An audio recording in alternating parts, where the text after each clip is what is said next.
Bonjour à tous et à toutes. Bien, c'était pas prévu, mais, heu, mais il fallait que j'y aille. Donc j'ai une petite, voilà, je prends quelques instants, je sais pas du tout combien de temps ça va me prendre. Je vais essayer, de faire en sorte que ça dure pas trop longtemps. J'ai tendance à avoir je sais pas si c'est l'habitude, mais bon, quand je prends vraiment le temps de parler des choses, en tout cas sur les dernières captures audio, ça a plutôt tendance à tourner autour de 45 minutes. Mais bon, là, ça va pas être possible.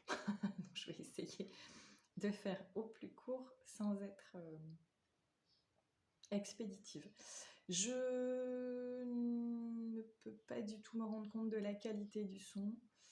Je pense que ce sera bien mieux que la dernière, vu que là j'utilise mon portable et un petit kit. Bon, de toute façon, si vous m'entendez suffisamment correctement, c'est toujours l'essentiel. Je voulais m'exprimer suite à comment on appelle ça? Suite à un échange sous forme un peu, aujourd'hui on dirait de podcast. C'est un peu ça, un échange entre, du coup on va lui faire un coup de pub.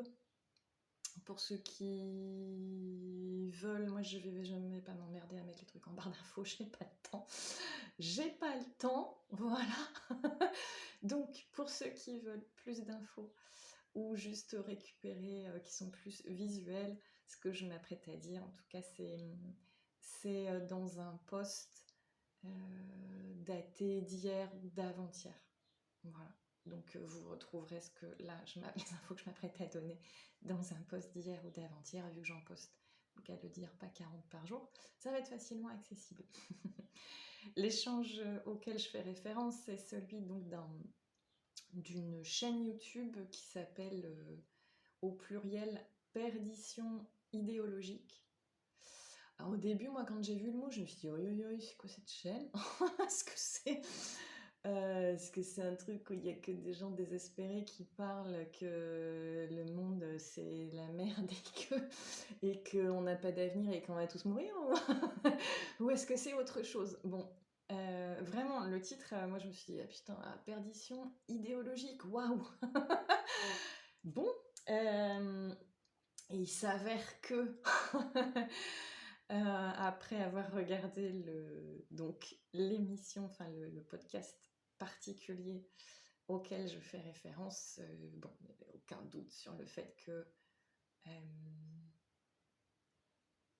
en tout cas, au moins la nana là, qui était en responsabilité de l'échange, de la conversation, bon, c'est clair que c'est clairement quelqu'un, il n'y a pas de souci.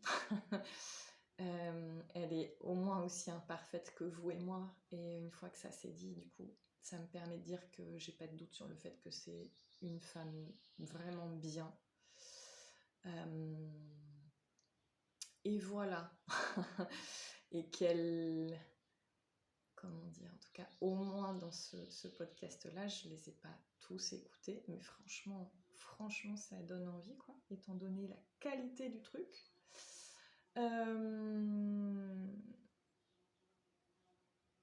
Ainsi que le niveau d'exigence intellectuelle, mais pour pas que ce soit pris de travers, vraiment au sens noble du terme, quoi. C'est vraiment une dame qui essaye de... C'est pas d'élever le débat, mais ouais, d'élever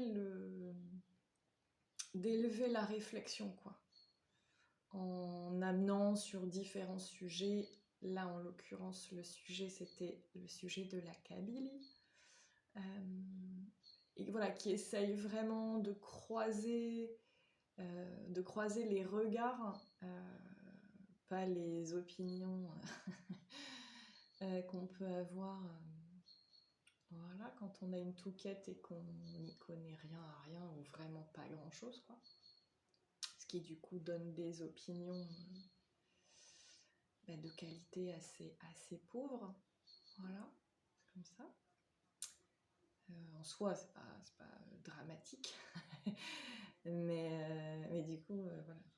Ouais, des fois, c'est porter mes opinions de qualité pauvre sont parfois portées par des gens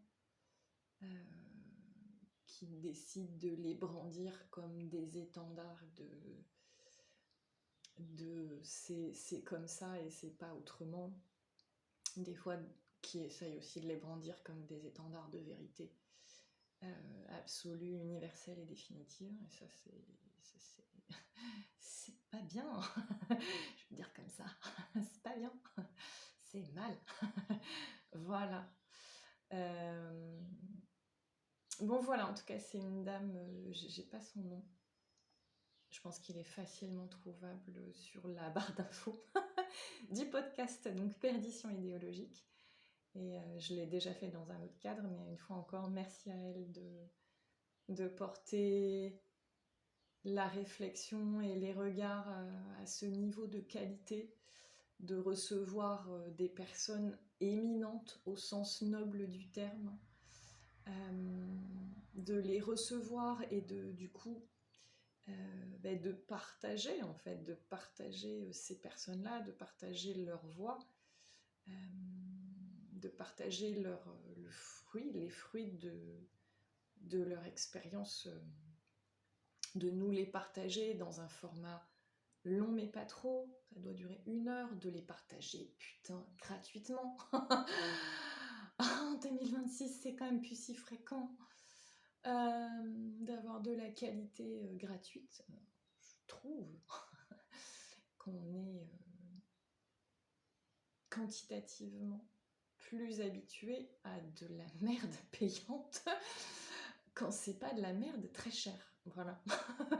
Donc je crois que je sais pas, je vais peut-être finir par en arriver au moins avec une touche d'humour, mais pas complètement infondée, à une inversion de ce fameux slogan, je crois qu'il date un peu de la génération de mes parents, ce slogan un peu débile quand même, voilà, si c'est cher, c'est forcément que c'est bien.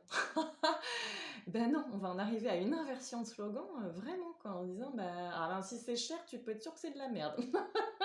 Ce qui sera évidemment pas complètement vrai, mais statistiquement, pas complètement faux non plus. Enfin bref, ça, c'était pour le mix d'une touche d'humour avec une touche quand même de choses assez fondées. En partie. Où est-ce que j'en étais? Oui, les perditions idéologiques.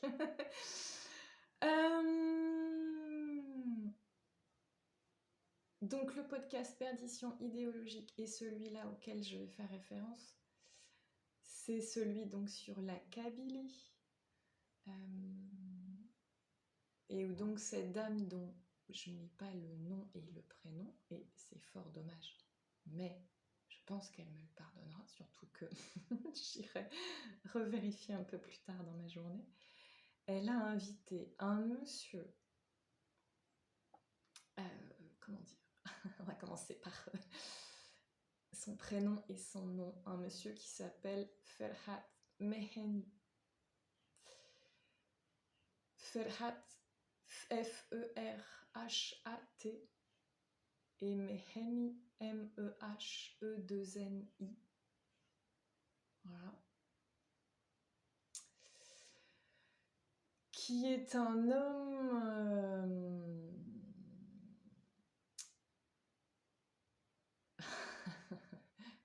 pluricompétent, c'est tellement laid que je peux pas, faut absolument dire autre chose. C'est un homme de talent au pluriel, d'une profondeur extraordinaire.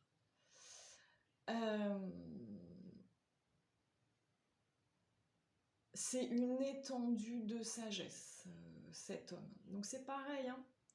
Je l'idéalise pas. il est forcément voilà, quelques petits trucs pas parfaits qui, à mon avis, ben oui, ok, se sont glissés chez cet homme, comme chez vous et comme chez moi.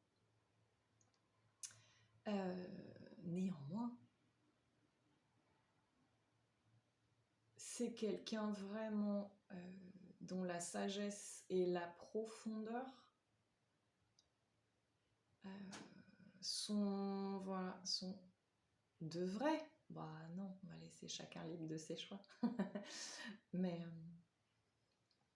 en tout cas, si on s'inspirait tous et toutes des valeurs humaines de ce monsieur et de ses intelligences, des qualités humaines qu'il a, qu'il porte, qu'il transmet. Bah oui, c'est parce que du coup, ça me fait écho à une phrase on va le citer quand même. Ça me rappelle une phrase prononcée par Hakim Omiri il y a peu de temps, dans une riposte. Si on s'inspirait tous et toutes de Ferhat Meheni, on aurait un monde qui aurait clairement une autre gueule.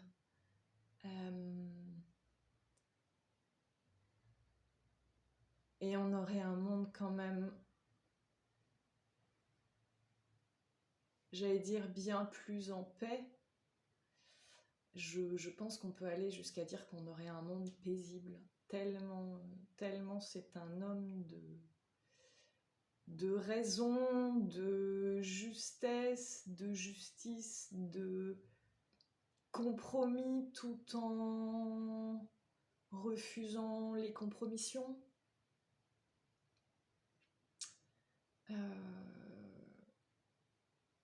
Ouais, c'est vraiment, dire que c'est un grand homme, c'est pas tout à fait assez.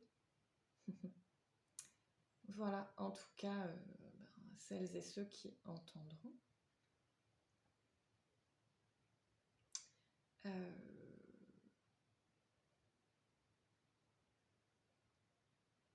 De la façon dont vous voudrez, je ne sais pas si c'est en le lisant. Moi, je trouve qu'il faut l'écouter, ce monsieur. Au moins une fois, je pense que c'est une très belle porte d'entrée que d'aller écouter une interview de lui. Voilà, comme celle du podcast, de la chaîne Perdition idéologique, avec celle sur le sujet de la Kabylie. C'est une magnifique porte d'entrée, il a une voix, bref, il y a beaucoup de choses qui transparaissent dans sa voix, dans son regard, dans ses gestes, et c'est ce qui fait aussi qu'on peut mieux saisir les richesses intérieures de ce monsieur, quoi. Voilà. C'est une vraie source d'inspiration. Moi, je l'ai découvert, du coup, là, je crois que ça fait 2 ou 3 jours que j'écoute et que je réécoute des bouts de ce podcast sur la Kabylie, parce que c'est très dense. Moi, j'y connaissais rien au sujet, quoi. Je savais qu'il y avait des Kabyles, que c'était des gens. Si on m'avait dit, quand on prononçait la Kabylie, j'aurais été bien en peine de dire. Je pense que j'aurais dit, je crois que c'est une région. Et j'aurais été bien en peine de la situer géographiquement. Et alors, si on m'avait posé n'importe quelle autre question, j'aurais été complètement foutue de répondre. Autant dire que vraiment, je connaissais vraiment quasiment rien, si ce n'est rien. Et que du coup, voilà, quand on connaît rien, c'est un podcast qui est du coup très dense parce qu'il y a beaucoup d'informations. Et que c'est tout. Moi, j'ai un processus d'appropriation des informations qui fait que j'ai besoin d'écouter des petits bouts et de les réécouter. Et que des fois, du coup, il faut que je réécoute en général 2 ou 3 fois des petits passages de 10 minutes, un quart d'heure. Et très souvent, à la 3e fois, je me dis, ah ok, c'est bon, là j'ai tout compris. Enfin, j'ai tout compris. À 98,5%, je peux passer au quart d'heure d'après. Mais chacun l'écoutera comme il veut, ça c'est mon processus et c'est clairement pas, on n'a pas tous le même. En tout cas, c'est un podcast qui est dense quand on n'y connaît rien, mais qui est passionnant. C'est extrêmement pédagogique et alors ça aussi, ça fait du bien. Vraiment, ce monsieur, quand il parle des choses, enfin vraiment, il va sur des sujets qui sont compliqués, qui sont complexes, mais il arrive à faire en relativement peu de temps, à retracer les grandes lignes de l'historique et d'une partie de l'histoire de la Kabylie, c'est-à-dire qu'il va à l'essentiel. Et on comprend quoi, c'est lumineux, c'est clair. Oui, il faut réécouter des petits bouts, oui, ça c'est quand on connaît rien à un sujet, jamais on comprend, en tout cas, jamais on s'approprie, on comprend tout du premier coup, et ça c'est pour tout. En tout cas, voilà, il est extrêmement pédagogue. Il parle des choses d'une manière claire, lumineuse. Enfin, c'est un vrai bonheur. Le sujet est intéressant et la façon de le transmettre est juste... voilà, lui aussi, on a envie de le couvrir de fleurs. Entre autres, on pourrait lui dérouler des tapis rouges jusqu'à la fin de sa vie que ce serait pas trop, quoi. Enfin bref.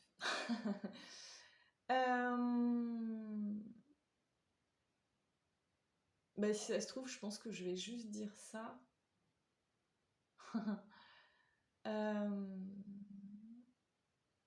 Et que je vais juste partager ça, ce sera déjà beaucoup, en fait.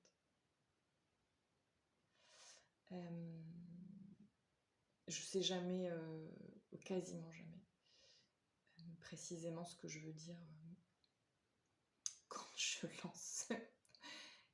je lance l'enregistreur. Je sais toujours ce dont je veux parler. Mais voilà, et une fois que je l'ai dit, je sens que je l'ai dit. Donc du coup, je vais pas tarder à m'arrêter.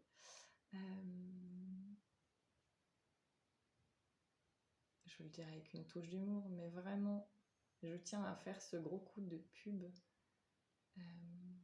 en premier lieu pour Ferhat Mehen et en deuxième lieu, du coup, parce que c'est quand même grâce à eux, évidemment, parce que je pense qu'ils sont plusieurs,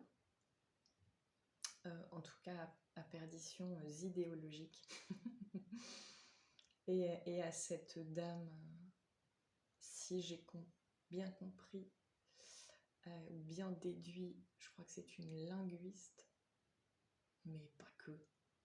Elle a l'air de s'intéresser à beaucoup de choses, cette dame. Je pense que linguiste, c'est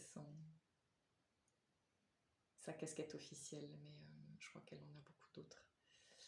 En tout cas, c'est une femme lumineuse aussi. Voilà, donc un coup de pub pour les deux. En sachant que, comme j'ai à cœur, ou très à cœur, l'honnêteté intellectuelle, je ne peux pas me porter garante de la qualité, etc., des autres vidéos de cette chaîne parce que je ne les ai pas vues. Voilà. Autant je peux me porter complètement garante de celle sur la Kabylie que j'ai vue plusieurs fois du coup, par petits bouts. Voilà, sur les autres vidéos, je ne peux pas me porter garante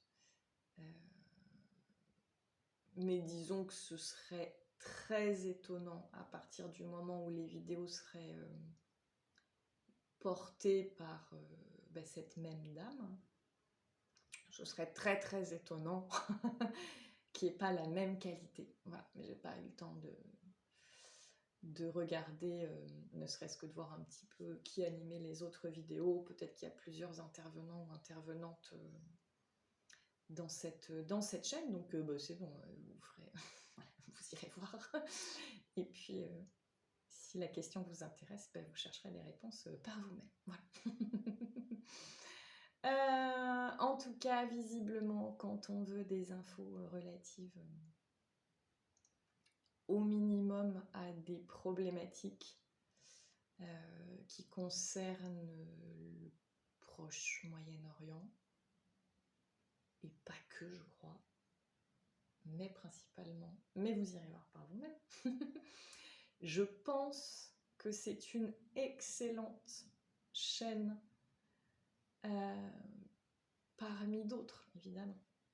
Voilà, je pense qu'il faut toujours croiser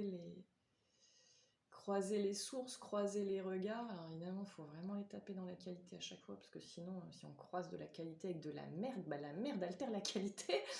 Ça, c'est... Et pas l'inverse, hein, c'est pas la qualité rattrape pas la merde, quoi. C'est fou que ça fonctionne comme ça, mais bon, c'est comme ça. En tout cas, perditions idéologiques et assurément à 100% de confiance. L'échange sur la Kabylie. Voilà, on en devient... Qui est-ce qui a dit ça il n'y a pas longtemps? Putain, je crois que c'est Merlin. Moi, dans mon intimité, je l'appelle l'enchanteur de la riposte, ce jeune homme. Bah oui, il s'appelle Merlin, donc forcément. Vu que moi, j'ai adoré le dessin animé quand j'étais petite, et que si je le regarde maintenant, mais je l'adore toujours, je le regarde plus avec tout à fait avec les mêmes yeux, mais ça fait partie de mes dessins animés préférés. En tout cas, du coup, vu qu'il s'appelle Merlin, moi forcément, je l'appelle l'enchanteur de la riposte. Et c'est quelqu'un que j'aime beaucoup sur ce que je connais de lui et sur ce qui s'en dégage quand il fait ses chroniques, et ça fait tellement plaisir de le voir gagner en confiance et en assurance et d'oser là où il était super timide avant, et il n'y a pas de souci parce que chacun ses timidités, quoi. En tout cas, ça fait plaisir de le voir prendre de la confiance au sens noble du terme. Pourquoi je disais ça? Ben voilà, quand je parle des gens que j'aime bien, j'allais dire que j'aime beaucoup. Des fois, on est pudique. Pudique. Enfin bref, pourquoi est-ce que je faisais référence à Merlin? Parce qu'il a dit un truc il n'y a pas... Oui, c'est ça y est, ça me revient, merci. Oui, ça me faisait penser à un truc qu'il a dit il n'y a pas longtemps. Je crois que c'était dans son avant-dernière chronique, qui était drôle. Les Choupi Merlin, si vous connaissez pas... allez voir. Moi, je n'ai pas forcément réussi à trouver, je sais pas si ça existe, mais d'autres trucs qu'il aurait fait en dehors de la riposte. Donc, franchement, allez le voir. Allez choper ses chroniques dans la riposte. C'est vraiment quelqu'un de chouette. Il peut être extrêmement profond. C'est quelqu'un qui a des aptitudes, vraiment des aptitudes à des réflexions philosophiques.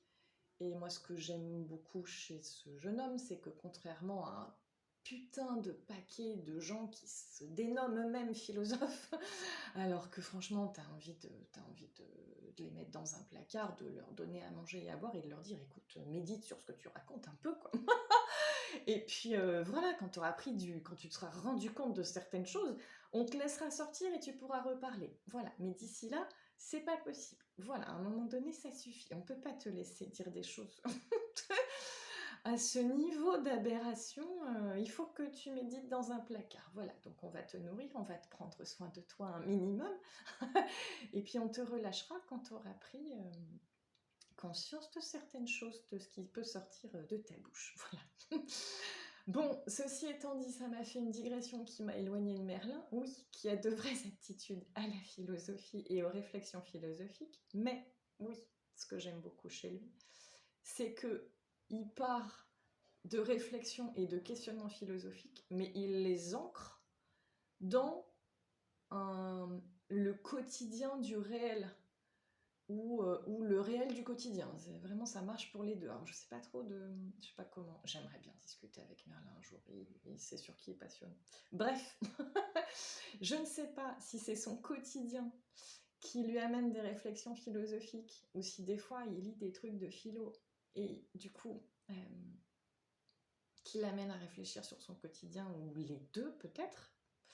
En tout cas, c'est quelqu'un qui a vraiment des aptitudes vraiment poussées quoi, dans la qualité. Ouais, c'est quelqu'un vraiment qui a des aptitudes à la philosophie, aux réflexions philosophiques qui font évoluer, qui peuvent faire évoluer nos quotidiens.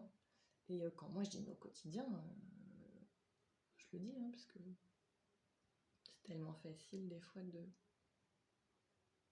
Enfin non, là, il peut y avoir des méprises. Quotidien, c'est pas... voilà, il y a beaucoup de noblesse dans le quotidien. Et ce qu'on vit dans nos quotidiens. Et de la dignité et de la noblesse. Donc, voilà. Il n'y a rien de péjoratif dans le mot quotidien, ni à parler du quotidien, ni à traiter du quotidien. Bien au contraire, parce que qui qu'on soit sur Terre, le quotidien, on est tous dedans, on baigne tous et toutes dedans.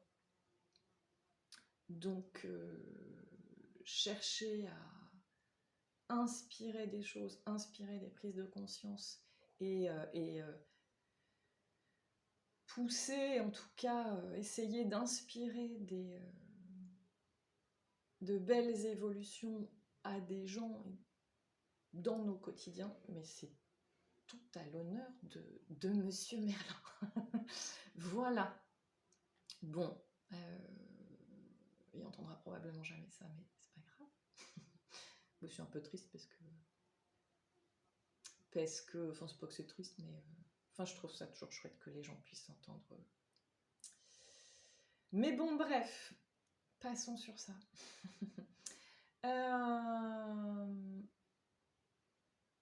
Allez voir, quand vous avez un moment, les chroniques de Merlin dans la riposte sur la chaîne YouTube de Radio Nova. Je sais pas s'il les poste sur sa chaîne YouTube à lui, mais allez les voir.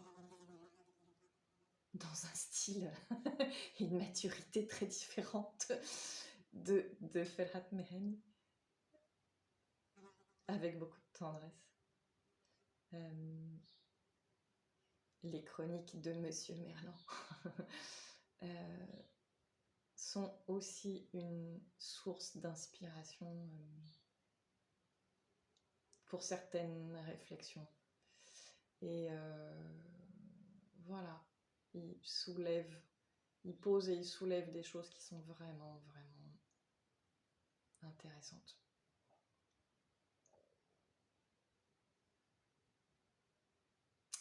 Et même si ça transparaît pas fort, peut-être, pour tout le monde, c'est quelqu'un qui s'exprime vraiment avec le cœur, quoi.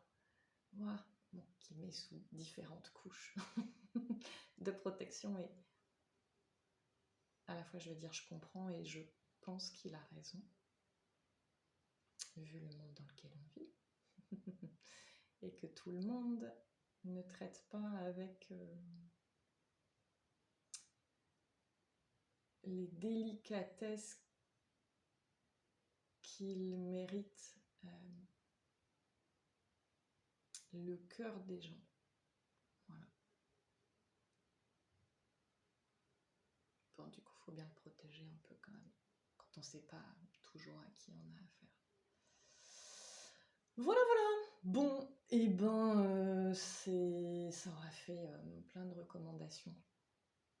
Je suis en train de me dire que du coup, j'ai tellement digressé sur Merlin, mais moi, les gens que j'aime beaucoup me font digresser. Et c'est comme ça. Oui, à la base, je voulais le citer sur le fait que la boucle sera bouclée. Que dans son avant-dernière chronique, il avait prononcé à peu près une phrase qui dit que je sais plus quoi, mais oui, il a dit est-ce que c'est lui? Putain, bon, bref.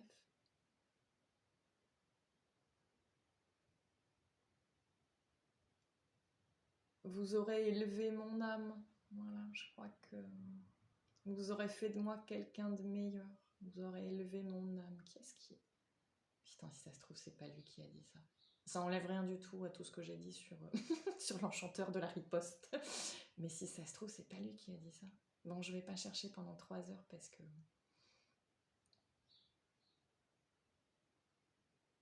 Mais c'est que j'ai pas envie de vous dire une connerie.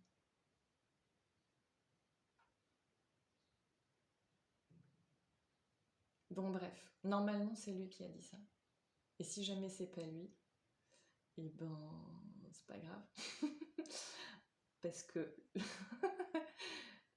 si quelqu'un à un moment donné, si jamais c'est pas lui et que je me confonds avec quelqu'un d'autre, et ben que quelqu'un rectifie et puis ce sera bien. En tout cas, l'idée c'était de dire que à chaque fois que vous vous brancherez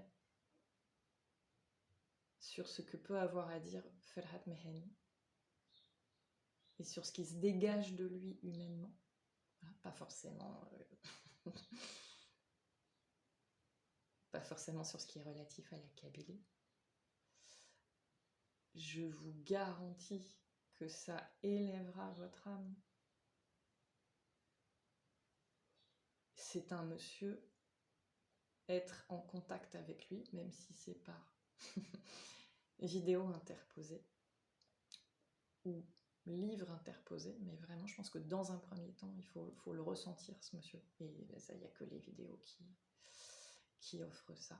Et je pense qu'après, quand on lit des trucs de lui, on l'a en tête, on l'entend, enfin voilà, il y a quelque chose qui... On garde une mémoire de qui il est pendant qu'on lit ce qu'il a pu écrire. En tout cas, voilà.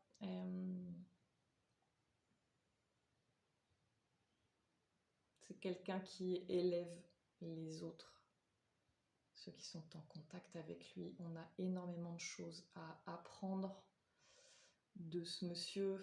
Moi, j'ai eu des piqûres de rappel de quelque chose, qui va beaucoup me servir. Je vous le souhaite aussi. Vraiment. Voilà. Bien. 33 minutes, c'est honnête. C'est quand même plus court qu'avant.